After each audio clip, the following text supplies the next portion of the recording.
Sunday, a day that most people know as a day of rest, or the last day of the weekend. It is also the day where most Christians come and worship God, whether that be in a church, a school, or even in a village in the jungle. But why do they come on Sunday and not another day? Some might say, well, it's because it's the Sabbath.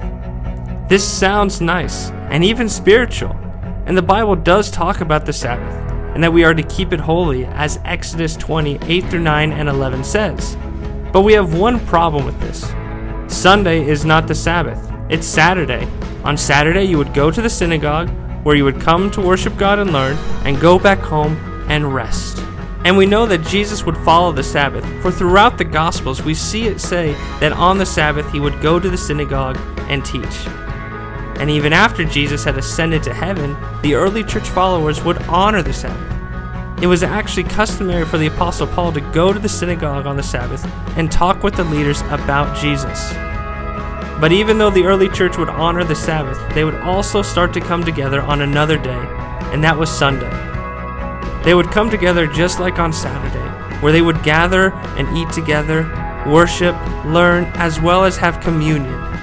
This day started to become known as the Lord's Day because it was the same day that Jesus had risen from the dead. Another reason why they would keep coming on Sunday was that not all cultures had it where Saturday was a day of rest, but that Sunday was their day off. So even if a Gentile wanted to honor the Sabbath, he wouldn't be able to because he would have to work or he wouldn't have a job. And so as more and more Gentiles came to the faith, the early church would go less on Saturday and more on Sunday. Besides this, there were two other reasons. One, they understood and believed that the Sabbath wasn't just a day anymore, but a person, and that person was Jesus.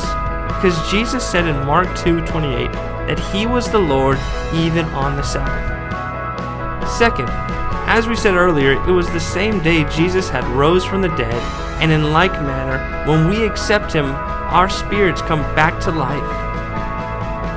Early church leader Ignatius, talking about Jewish people who had accepted Jesus, said, "They have come to the possession of a new hope, no longer observing the Sabbath, but living in observance of the Lord's Day, on which also our life has sprung up again by him and by his death." And as the years would go by, this idea would start to change, especially during the Middle Ages, because by this time, Christianity was around the world. And the leaders had changed it where Sunday was no longer an option. You had to go to church, and you had to rest, or you would be arrested. So it became less of wanting to go and wanting to remember what Christ had done, and became very religious, causing a burden upon the people.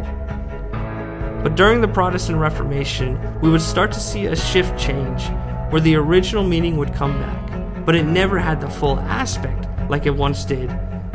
For many, Sunday still was a religious day that they had to go to church.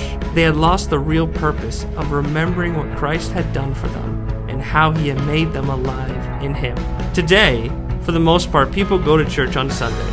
There are some that go on Saturday, and even others who go on other days. And that's all fine, because we don't worship the Sabbath, but we worship God. And though Christians don't observe the Sabbath, they understand the importance of resting. And so as they observe the Lord's Day, they make sure to rest on that day as well. And like always, leave your comments below on what you thought of this, as well as if you have any ideas of what you would like us to talk about, let us know. God bless.